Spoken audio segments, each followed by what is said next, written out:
Perfect. I'll share my screen with you all.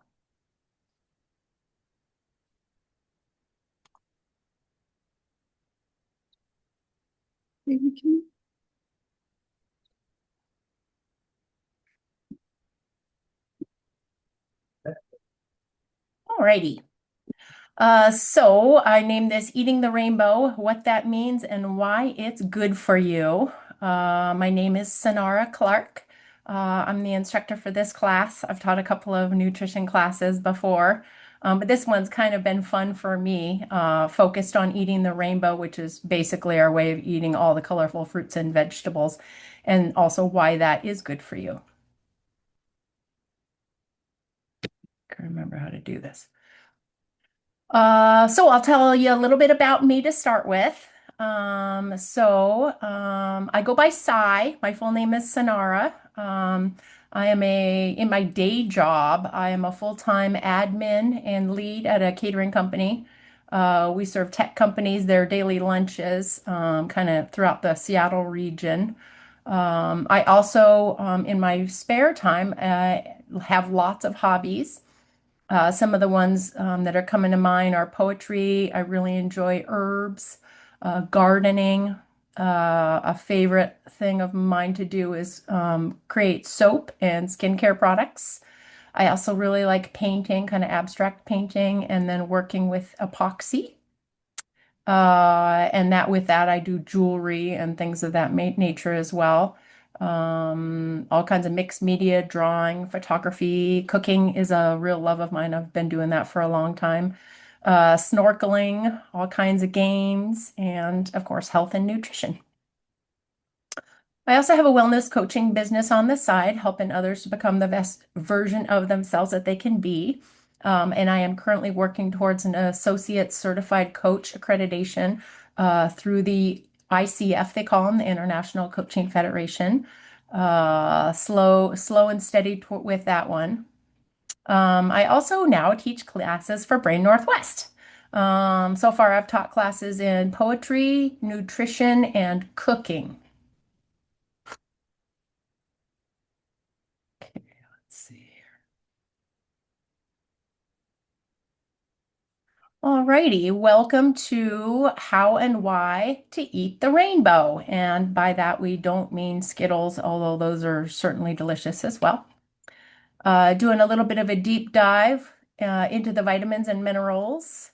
Um, the different fruits and vegetables provide for our body. I thought I'd go through it rainbow style, starting with red, orange, yellow, green, and then blue, indigo, and violet. I did put onto one screen. There's not a heck of a lot of blue, indigo, or violet foods.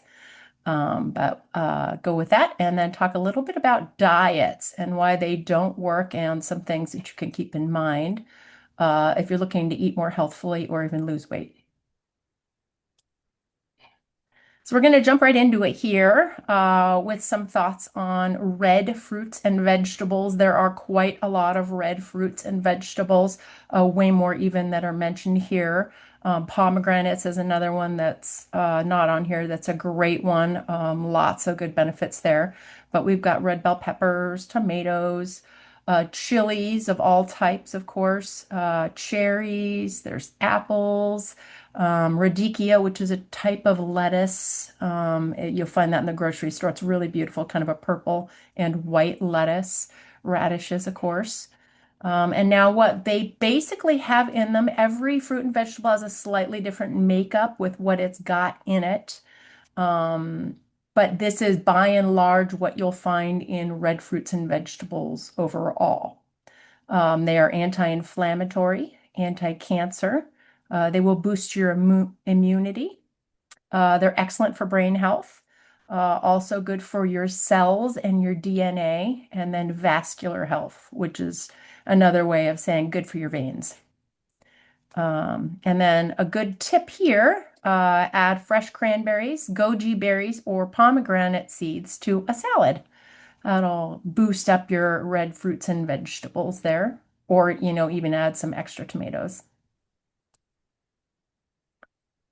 So here we've got orange fruits and vegetables, of which there are even more probably than the red Oranges, carrots, orange bell peppers, those are great.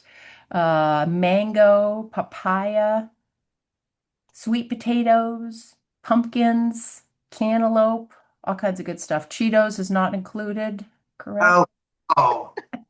I know, I'm sad too. And again, these have a lot of the same benefits. They're anti-inflammatory, anti-cancer, immune boost. Those are all three the same as what was on the red fruits and vegetables. However, it's also heart healthy, really good for your eyes and your skin. That's the beta carotenes in there in particular. By and large, they are high fiber fruits and vegetables, and good for your reproductive health. Brain health, again, we're seeing, and then cellular health, or good for the cells of your body, which is pretty darn important too. And then on to yellow fruits and vegetables.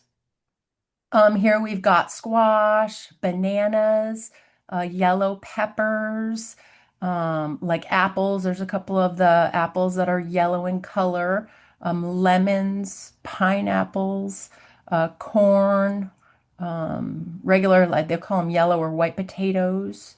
And those are also going to be, yes, indeed, anti-cancer, anti-inflammatory. They're good for your immunity, good for your vision and your skin health, heart healthy, and then good for your veins, your vascular health again, and as well good for your cells. So this one here, our pro tip, oh, I missed our pro tip on the last slide. Incorporate corn or squash into a stir fry or into a roasted vegetable side. Or if you'd like to do something a little different and more on the fruit side of things, you could freeze a banana, blend the frozen banana, and then they call that nice cream. So it's just the fruit itself. You don't need to add any sweetener, and it's delicious and gives you something for that ice cream craving that is good for you. So let me go back a slide really quick. Um, oops, I always have trouble with this. Pardon me, guys. Well, we'll move forward and then I'll go back. So green fruits and vegetables here. Lettuce, of course, kiwi, zucchini, broccoli, cabbage, and anything of that type. So lettuces and cabbages, dark leafy greens, they frequently call them. So that could be bok choy as well. Leeks, celery, would be kind of in that group. Asparagus is another great green vegetable. Limes and many, many more, obviously, as well. We've got here a little picture of guacamole here, so avocado should not be left out. We have these are also anti-inflammatory, anti-cancer, good for your bones. The dark leafy greens in particular are good for brain health. And again, we're seeing a cellular health that has a lot to do with the cells of our body, hormone health, and that just kind of helps your hormones regulate themselves. The vein health, and then also, which is great if you're looking for weight loss, to optimize metabolism or help you to better digest your foods and metabolize them. And then, of course, a pro tip, as you might have guessed from the guac there picture, make a guacamole. And there's all kinds of really great green things that go into guacamole, including avocado, peppers, cilantro, lime, of course, is great. You could do without cilantro too if you're not a cilantro fan. That doesn't have to be in there, but really good. Cilantro and parsley are really good for cleansing your body of heavy metals, like the bad kinds, not zinc. So a couple things to think about there. A little guacamole maybe.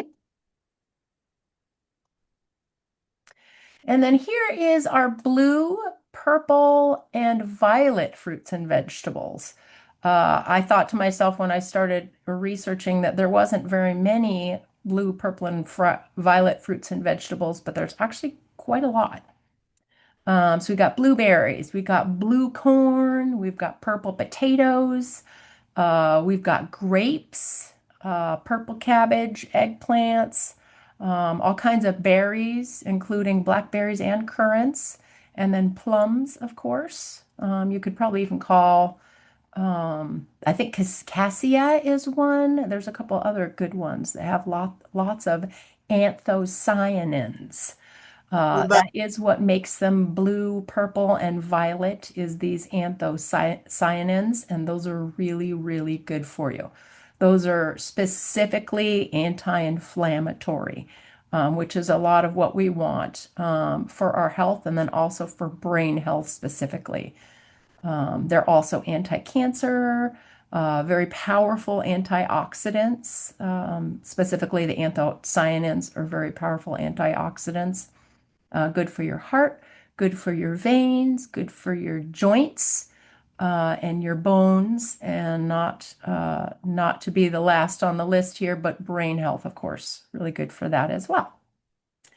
So one tip we've got for these are to eat the skins of these fruits and vegetables because that's where a lot of the anthocyanins live in blue, purple, and violet fruits and vegetables is in the skin. Give you a couple thoughts there. Just a little graphic here. So the sky is the limit with nutritional benefits if you choose to eat the rainbow every day. I have heard this lots of times throughout my life, eat the rainbow, and not just in reference to Skittles, but they're talking about foods. If you can get a whole variety of foods on your plate and a whole variety of colors, it is way better for you. If you have a whole plate full of red things, that's pretty good. But if you can eat all of the rainbow, even better for you. You want a little bit of all of the vegetables every day. So if you eat your rainbow, you can be sure to get them. And then here I'll talk a little bit about diets. Found a really great, it's actually part of a magazine here, and it had so much great info. So a lot of the info that I've got came specifically from this magazine that I got. Lots of great information, but they kind of talked a little bit about diets and why they're not working, why people go on diets and then just find that that you're not losing the weight that you're hoping for. One of the more popular diets, because it's pretty straightforward, is a 1200 calorie diet, which is just simply not very much food for people. If you're trying to live on 1200 calorie diets, depending, of course, on your height and your weight, smaller people need less food, larger people need more food. But that's just too restrictive. Standard calories for a woman every day is 1600 to 2000. And if you're not watching your calories, you're consuming well more even than 2000 generally speaking. If you go to a fast food restaurant and have a fast food meal, you're probably having 3,000 calories in the one meal, maybe 2,500. So, depending on what you're eating, that's not very much. Of course, 2,000 calories goes a lot farther if you're eating healthy foods. They're nutrient dense and they're low calorie. So that's one of the great things about eating lots of fruits and vegetables is how much nutrition you're getting per calorie. So it's not just about calories, it's also about the denseness of the nutrients that you're eating. If you're eating fresh fruits and vegetables or even cooked fruits and vegetables, it's a highly nutritious meal. Uh, this may be interesting to some people too, but men need more calories than women do.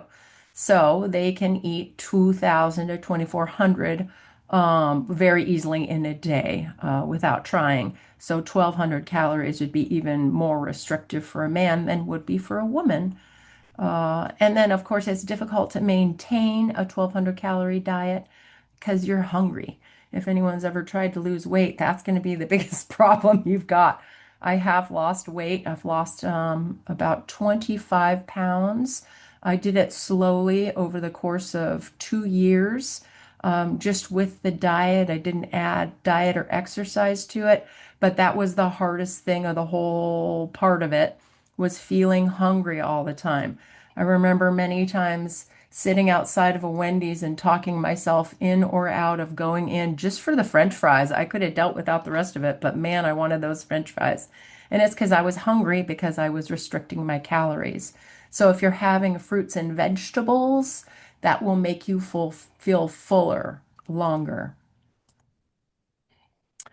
So we'll talk a little bit about weight loss supplements here, and why they are not the best for you, if you're looking to eat healthfully or even lose weight. So they are not very researched. Some more researched than others, but generally speaking, they're getting these out to the public before they've been thoroughly tested. Yes, the FDA have maybe has approved it, but they don't have any long-term side effects that would have been listed because they want them on, for people to buy immediately. They can pose serious health risks. They can give you high blood pressure. They can even give you a heart attack or a stroke risk. A lot of times they have things in them that will make your heart beat faster. That can make you not hungry. That's, for example, what pseudoephedrine is it makes you feel not hungry, very similar to other things that people have done that they've used for weight loss as well. And if it's not tested well, then you really don't know for sure what's in it. And when we say tested, they do third-party testing. That's how you know a really great something that's been well vetted, shall we say, is they've got third party tested. So the people that are putting out the supplement are not the ones that are paying someone for the testing. It's an independently studied item. So, in other words, if I can't think of who. So, if Weight Watchers puts out a weight loss supplement, they probably, now those guys will have probably tested it, but otherwise, people don't necessarily know. You have to have somebody that is not vested in the answer to the research do the research, if that makes any sense to you. So that's something to think about as far as weight loss supplements go. Also, detox diets are not great for you. Yes, they do remove toxins. They promote are supposed to promote weight loss and for general wellness. However, your body has no trouble removing toxins on its own through feces, urine, and sweat. That's how we naturally remove toxins from our body. There are other things you can do to kind of help it along. Obviously, drinking a lot of water, brushing can be good for it.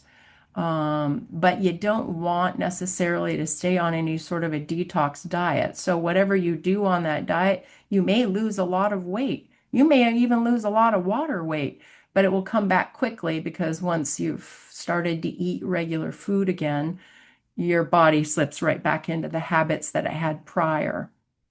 Um, and then also you need to be wary of claims, and this goes for any of these diets that are come up. Whatever they're claiming, it's not legal unless it is clinically proven. And a lot of things, they're very careful about how they phrase things because nobody wants to get sued. So you can see in how they're framing their claims as to whether there's any real truth behind the claim.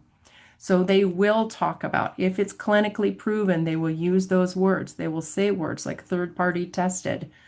There will be a research paper that you can look at. And that will tell you that that's really truly been tested and verified and has the effects that they say that it's had. Also, laxative and diuretics, by their very nature, they remove the food and water from your body, food and water which you need. They dehydrate you. That's again, they're pulling the water from your system. Frequently, like a laxative will pull the water that's in your body to your bowel to, what should we say, bulk up and then remove the waste from you. So it gives you diarrhea, as we probably are aware. Um, but they're not good for you. Having all of the water pulled out of your body is terrible for you, and you'll have to replace it. It can cause electrolyte imbalances and vitamin deficiencies. Those are all things that could be absorbed by your body, but as you're pushing it out, you're not getting quite the absorption of some of the good benefits of the water and the electrolytes than you would. And this can also lead to cardiac arrest or death. So, pretty dangerous. So, here's a little bit of information for us on the best foods for brain injury recovery. And there is a larger list than this, but I just kind of wanted to call out some of the best stuff for recovering from any brain injury, and these are good for you anyway. Fatty fish, and those have omega-3 fatty acids in them, and those help to rebuild your brain cells. Uh, We talked about dark leafy greens as well. Those are very good for you, good for your brain health in particular, and they're filled with B vitamins and again with the omega-3 fatty acids. Walnuts and pumpkin seeds. We may have heard of walnuts, pepitas, or pumpkin seeds are a little bit new on the scene, but both very, very good for you. Again, with the omega-3s and antioxidants. Berries, also very high in antioxidants and helps you to create new brain cells.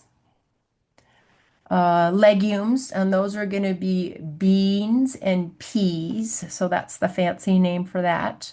Those have zinc. Zinc is very good for you and also helps with brain injury recovery. This last item is not so much a food so much as it is a spice or root. You can use it sometimes whole if you like. I take turmeric every day because I believe firmly in it myself. And that's got a whole list of other benefits. They're doing a lot of study on turmeric and curcumin. Curcumin is the active ingredient in turmeric. One of the things that they've realized is turmeric goes very well with black pepper. So frequently, if you're, for example, the supplement that I take for turmeric has the active ingredient in black pepper in it as well, because the two make each other more bioavailable. If you've got turmeric and you add black pepper, it is more easily absorbed into your body. In other words, you get more of the benefits. But turmeric and curcumin have a host of benefits. There's research that's ongoing with it. Anti-cancer is a big thing and very anti-inflammatory. Those are the two big things I've heard about that. Brain injury recovery wise, it also is good for repairing your neurons in your brain and for general cell and neuron regeneration. So those are just a couple of the good foods for brain injury recovery. But as I was looking through and doing research, fruits and vegetables in general are very good for brain injuries and will help you to recover quicker. And then this is just sort of some other information about diets.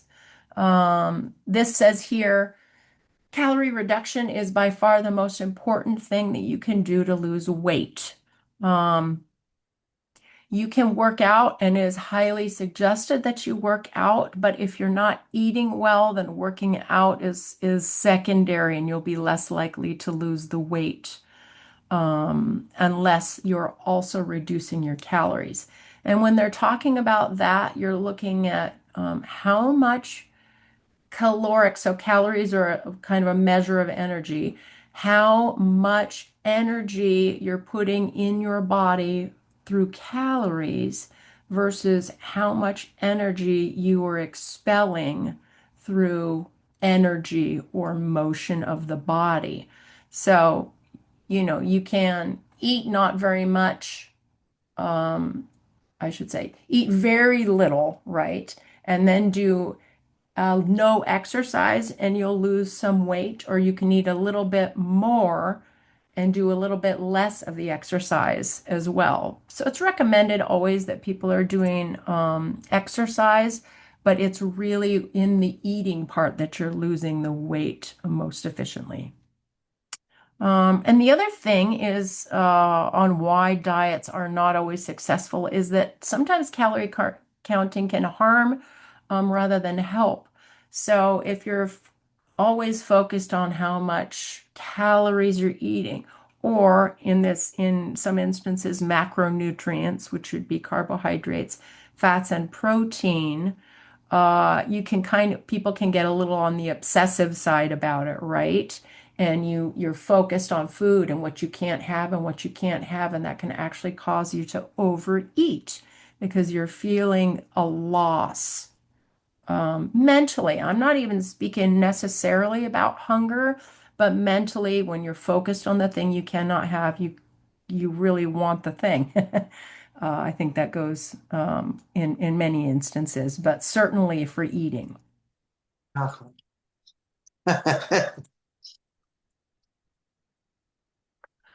So here's a couple healthy eating tips for us here.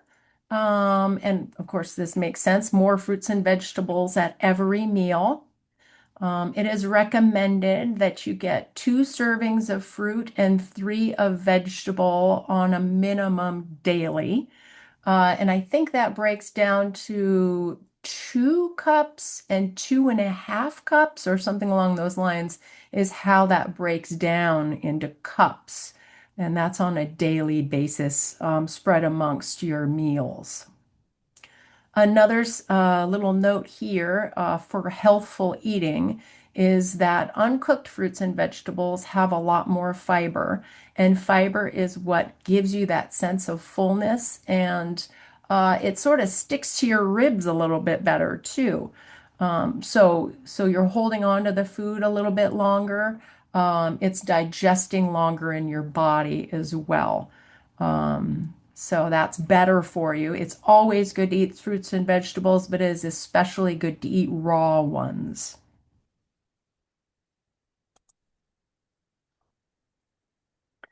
And then at the end here, what I've got is a couple different recipe ideas for us for increasing our health.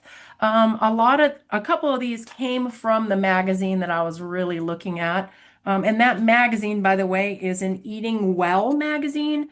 I've had a subscription to Eating Well for a long time. They just started putting their magazines back into print.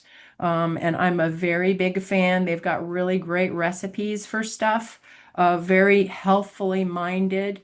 And then this was kind of an add-on to the magazine that I usually get. And this was called What to Eat for Life. Feel better, be stronger, and live longer. So lots of really helpful things. They talked about some of the things that are tough about diets and why people fail with diets. They've also got just a really lot of good information here. I just pulled out a couple recipes that thought would be really great here. These are meat-free to encourage you to eat more fruits and vegetables, but of course, any of these would be good with a little meat add-on as well if you eat meat or are craving the protein or would like to eat more protein in general. So this one's really great. I've done stuff similar to this. I haven't used this exact recipe, but looks pretty darn tasty to me. Sun-dried tomato and spinach quiche. And this one is a baked dish. So some of these do require some minor chopping of vegetables. If you have a food processor, you can do a lot of this with the food processor. The one thing I would suggest is that you don't food process the spinach or the sun-dried tomatoes. Those would be nicer with little chunks, I think. But you could food process the shallots in this. The garlic would be good food processed, or if you like kind of a quick workaround, you could do 1 tablespoon of jarred garlic, or less if you like less. Tablespoons of fresh oregano. Again, if you like, a quicker workaround, you can use dried oregano, although fresh really has a beautiful flavor. It is strong, so you don't need very much of it. A little goes a long way. But how generally, um, if you want, you can do 2 teaspoons of fresh, but that breaks down to the same amount as 1 teaspoon dried. And that goes for all dried versus fresh herbs. You'll want a half of a cup of the sun-dried tomatoes, approximately. Coarsely chop them and then save a little bit of the oil, and you can fry up the shallots and stuff into the sun-dried tomato oil. Gives it a little bit more of a sun-dried tomato vibe. Eggs here, you can do half and half or milk or both. The original recipe I looked at called for a third cup of each, but this is pretty flexible. I've done very similar stuff you can do without the milk or the half and half if you prefer to do without either, I would just add a little bit of water to it. Also brown mustard here, 1 tablespoon of brown mustard to give it a little tiny bit of tang. Some black pepper and salt. And then goat cheese. You'll want to crumble it up. Sometimes you can buy it crumbled, but I think it usually comes in logs.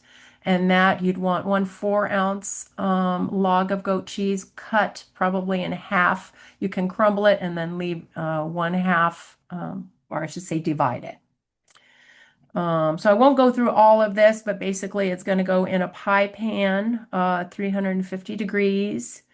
And we talked about sauteing the shallots in the sun-dried tomato oil, and then the garlic, oregano, and sun-dried tomatoes.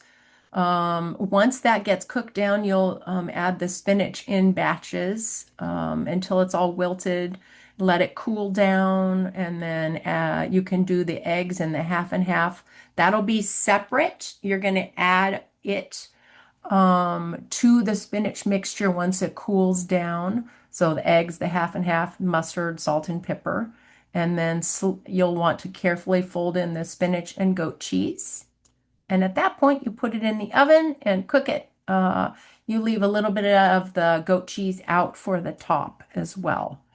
This quiche does not have a crust on it. If you prefer and you like it like that, you could get one of those crusts from the supermarket. You can buy them, and they're already round. You can just kind of roll them out and stick it in the bottom. That's really nice if you're craving the crust on it. Of course, it's a little healthier this way, but I certainly love a crust on a quiche, so that's an option as well for you if you like.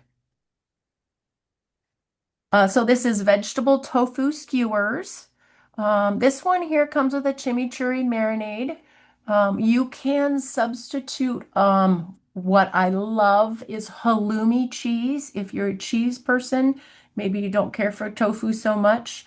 But this would be good with tofu or the halloumi cheese. Halloumi cheese is Greek, and they call it a Greek grilling cheese. And you can put it right on the grill, and it doesn't ooze. It softens, but it doesn't really melt. So it's perfect for grilling. And very delicious. It's super salty, so I would go careful on salt if you decide to do the halloumi.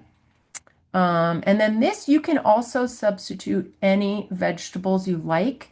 You do want to pay attention to which vegetables, the sizes they are, and when they'll be cooked. You'll want them all to be finished cooking at about the same time. Or what you could do is a whole skewer of vegetable, a whole skewer of pepper, a whole skewer of zucchini, and a whole skewer of tofu if you want, and then pull them off as they get ready. And then also the onion as well. So that's one way to do it, but it's way pretty to see it like this when it's on the grill. And then once you've cut everything to size here, you want it large enough that you can still skewer through it. And you would a little bit of olive oil so it won't stick to your grill. But then as you're grilling the vegetable tofu skewers, you can just dab a little bit of the chimichurri sauce on top. You do want to pull some of the chimichurri sauce out of your main container. You won't want to reuse what you've basted your vegetable and tofu with because it's a soy product. It's a protein. So think of it the same way you would a meat. You wouldn't want to dab chimichurri from your steak and then save it necessarily. So put a little off to the side that you'll brush onto the skewers if you decide to do this. But this one's really good. So I've done this particular chimichurri marinade a number of times. It is super, super good. It's from an epicurious.com recipe, and I left it at the very last page are my research that I did for this. So you can find the whole chimichurri, and it came from a skirt steak recipe that I've also made a bunch of times. So if you like steak, that also is a great and easy recipe. Once you get to the chimichurri part, that's the difficult part. The rest of it is easy. So again, this one's great because you can throw it in the food processor. The garlic clove, you do kind of need to mash it up a little bit or kind of chop it firmly in order to get it to have small enough chunks that you won't notice it in the chimichurri. All of this stuff basically can get thrown into a blender. There is a quarter cup of olive oil, and with everything added in, kind of can get a little liquidy. It sort of looks like this picture down below where there's a little bit of oil. It's more liquidy. It can be pourable almost, but not quite. So you could dab it onto your tofu. But this is a great, great recipe. Don't be too afraid of the cayenne there. You don't notice it. It just gives it a little bit of a zestiness. Um, I would definitely just rough chop that garlic and everything else can be thrown into the food processor. And then dab it right on the tofu. The one note I would make is if you're using wooden skewers, you'll want to soak those for about 30 minutes to an hour before grilling. That'll keep them from burning up on the grill. Otherwise, they'll catch on fire as you imagine wood would. So this is, again, I don't want to go into too many details, but grill them for about 10 minutes, or if you prefer and you don't want to be on the grill, you can do it in the oven as well. That would be 350 degrees for about 30 minutes, and I would definitely turn those once or twice in the middle to make sure you've got even browning.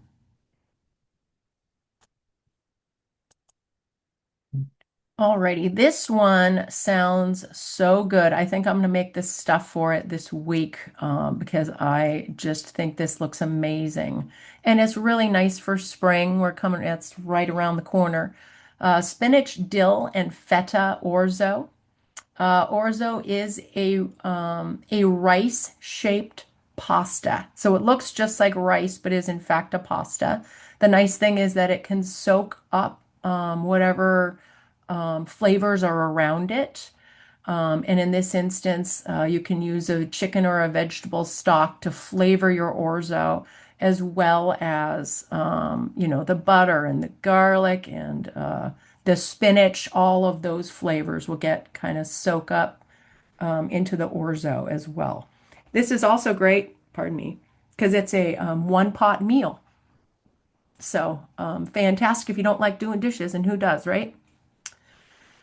Okay, so scallions, frozen peas are great. I love canned chickpeas. That would be really acceptable in this recipe as well. You can do butter or olive oil. Again, if you're looking for a quick workaround, you can use jarred garlic. I've moved back into using more jarred garlic as I've gotten a little bit older because it's so very simple compared to having to mince up all that garlic. It's so sticky. You'll also want an 8-ounce bag of baby spinach. You can use larger spinach if you like, but the baby spinach, it'll be nice and tender and will break down quickly. 1 teaspoon salt. You'll add a half of a teaspoon earlier on in the cooking, and then a little bit later on you add the other half teaspoon. Also, zest from 1 lemon, and that really pushes this recipe over into just straight delicious, bright flavors. Chicken or vegetable stock, and then minced dill or basil. You could also, if you like it, you could do arugula. You could do even more spinach. You could do some parsley. If you do parsley, I would suggest slightly less. That can be a super strong flavor, but again, very, very good for you. And then feta cheese, and that is also a protein as well as the legumes, the beans or peas. So protein in here as well. And as you might imagine, chicken would be super good in here if you're craving some meat. I would cook it separately and add it in at the last moment. And then this again is directions on how to make this. Pretty simple. It does take a table. You'll have to do it on the stovetop. But it's a fairly simple recipe, not a lot of chopping other than the garlic and then the scallion, which is that green onion there, and then crumbling up the cheese as well. So lots of good stuff here. This one again is a 1 pot meal. And then this I wanted to give to you as well. This is an infographic I found. Horizon Health, I think, put this out. But there's a lot of different versions of this very same thing. But this is kind of describes the foods that are in that category and generally what they do for you. So, for example, you see that eye protection for the yellow foods is really common. A lot of these, look how many spots we see cellular rejuvenation and preventing cancer. Lots of good stuff. Also, the improvement of your memory for the purple foods. That's really great, right? Good for your brain. Lots of good info here. And also, you start thinking, gosh, what are all the fruits or vegetables that fit into those categories? And we didn't even talk about white, but I did see there's a lot of benefits of what they call white foods. That is your garlic, your onion. That's a cauliflower there. Some particular kinds of mushrooms, they call them white mushrooms. Those will fit into this category. Shallot. Also looks like we've got some rutabaga and turnip. Those are white vegetables. Real good for immunity and all kinds of other stuff, low cholesterol. So this is a great thing for you to look at and also remember, right, as you're eating the rainbow, which foods fit in where. Alrighty, so would like to open the floor up and see if anybody's got any questions I can answer about any part of the presentation, or if you've got other questions that do not involve diet, I'm happy also to talk about that as well. Or And if there's also, any comments you've got.